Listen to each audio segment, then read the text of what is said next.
Class 10 के students और parents के लिए एक बड़ी अनाउंसमेंट। सीबीएसई ने 2026 से बोर्ड एग्जाम का पूरा सिस्टम बदलने का फैसला किया है। अब एक नहीं 2 बोर्ड एग्जाम्स होंगे, लेकिन इसमें टेंशन नहीं, स्ट्रैटेजी छुपी है। सीबीएसई ने न्यू करिकुलम फ्रेमवर्क के तहत ये नया पैटर्न लॉन्च किया है, जिसका एम है रोट लर्निंग को हटाकर स्टूडेंट्स की रियल अंडरस्टैंडिंग को जज करना। क्या बदलेगा 2026 से?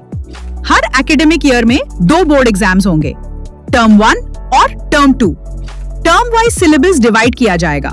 हर टर्म का अपना सिलेबस होगा जो छोटा और फोकस्ड होगा। दोनों एग्जाम्स मैंडेटरी होंगे, कोई चॉइस सिस्टम नहीं होगा। फाइनल रिजल्ट दोनों टर्म्स के कंबाइंड परफॉर्मेंस के बेसिस पर बनेगा। ये पैटर्न एनईपी 2020 के गोल से इंस्पायर्ड है, जिसमें हर स्टूडेंट को मल्टीपल चांसेस मिलते हैं अपनी परफॉर्मेंस इंप्रूव करने के लिए बिना एक्स्ट्रा स्ट्रेस के। सीबीएसई के ऑफिशियल्स के मुताबिक ये डिसीजन स्टूडेंट्स के लिए हेल्पफुल होगा ताकि वो प्रेशर फ्री लर्निंग कर सकें और एग्जाम सिर्फ एक बर्डन न लगे।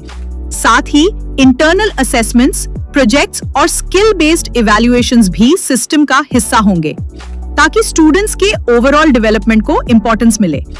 तो सवाल ये है, क्या ये डबल एग्जाम सिस्टम स्टूडेंट्स के लिए एक डबल बर्डन बनेगा या एक फेयर अपॉर्चुनिटी जिसमें वो अपने आप को बेहतर तरीके से प्रूव कर सके? कमेंट सेक्शन में अपना ओपिनियन जरूर बताएं।